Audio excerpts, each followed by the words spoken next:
Hi, and welcome back to my YouTube channel where I want to unpack and demystify this thing we call therapy.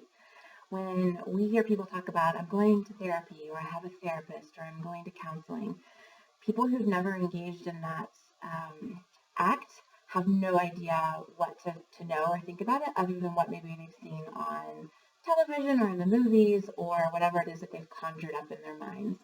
And so I think it's important to demystify whatever that preconceived notion might be, because some people don't go to therapy because of what they believe it's going to be like. Others are afraid of it because they've seen really traumatic scenes on television, or they've seen depictions of really terrible therapists or therapy sessions. And so let's start to unpack a little bit about therapy, what it is, and I'll be doing a mini series of kind of frequently asked questions because I think there's a lot of unknowns out there, and you can do some searching and find some of the answers. But I'm a therapist of over 15 years, and I have seen both sides of it because I've been in therapy for probably closer to 25 years, and I've done the online version, I've done the in-person version, I've done telephone sessions, I've done all different methods and modalities, EMDR, CBT, DBT, rational emotive behavior therapy, strengths perspective.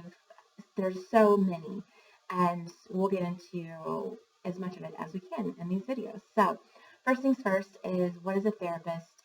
Who is a counselor?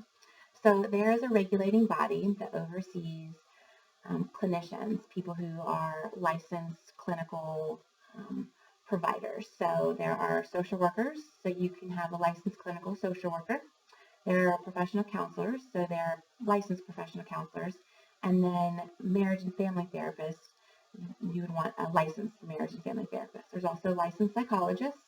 You want somebody who has that licensure, because what happens is that we are overseen by a governing board, a governing body that tells us what rules we have to follow. There are codes of ethics, there are guidelines and rules and practices and norms that we all should be expected to practice by. And when we don't, we get in trouble.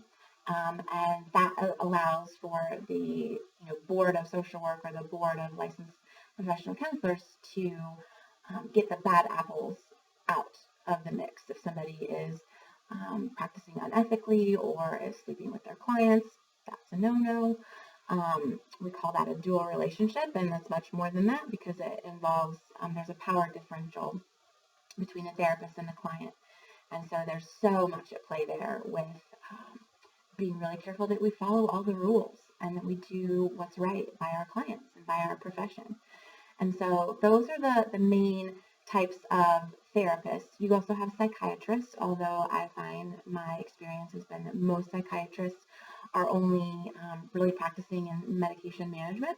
So you may not have somebody who's willing to spend more than 15 or 20 minutes with you to really go deeply into something that a therapist could spend an hour going deeply into with you.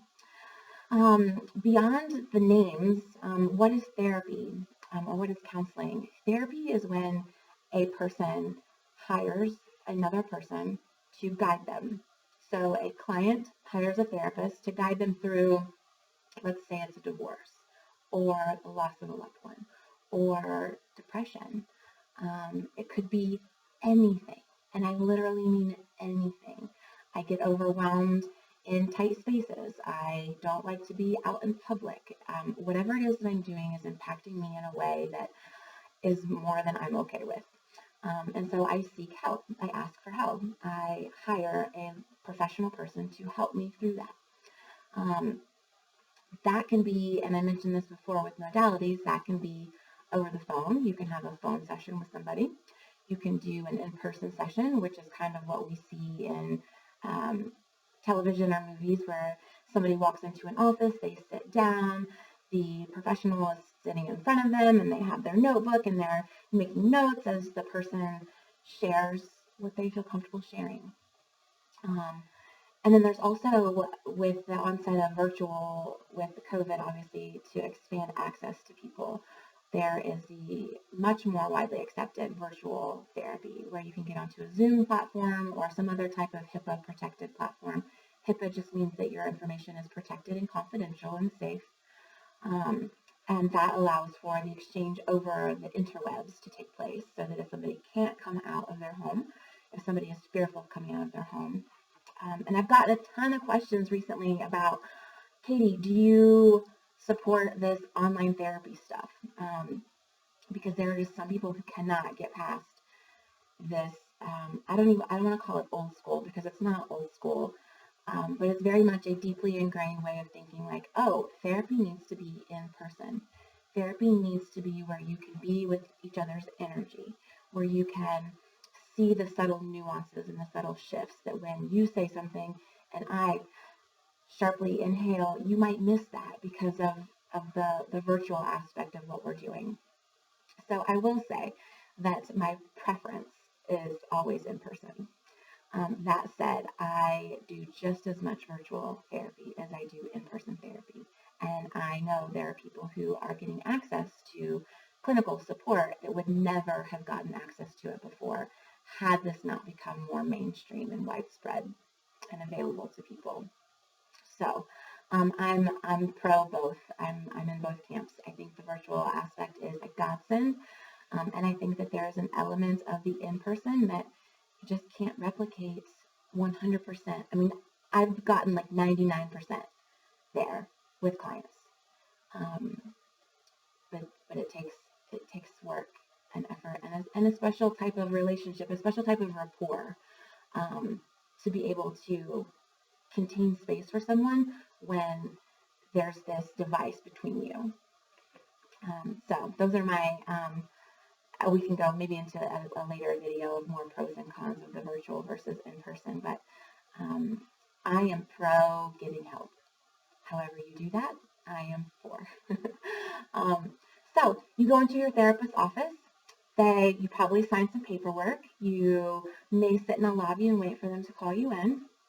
Most therapy sessions are 50-minute hours. So we try to keep things about 50 minutes so that we have about 10 minutes after we're done with you to jot down some notes, make sure that our documentation is spot on, up to par, and also decompress. I don't know if you know this, but therapists are humans too. And at times we take on the stuff that our clients bring into the room. And that's because we're human. And we need a minute to decompress, to maybe, God forbid, we have a session with somebody who lost a child. There's not a therapist that I know of that can compartmentalize that and then go directly into a back-to-back session and be completely present for their next client. I just don't know who that person is because as humans, we feel.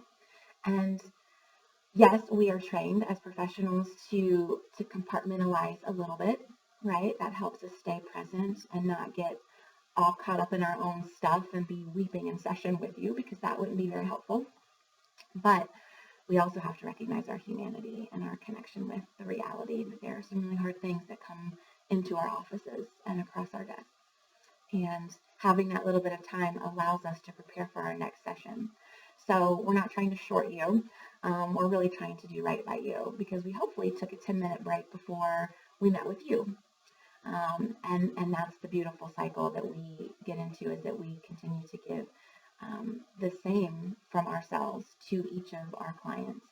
And what is required from each of our clients is different. And so I just said we give the same, but it's rarely the same. But we want to give the same quality from ourselves. And so that's going to be my intro to what is therapy, who's a therapist, why does she always kick me out, or why does he always kick me out 10 minutes before? I feel like I'm not getting my full hour. What again does LCSW stand for? What is an LPC? I can never remember the alphabet soup.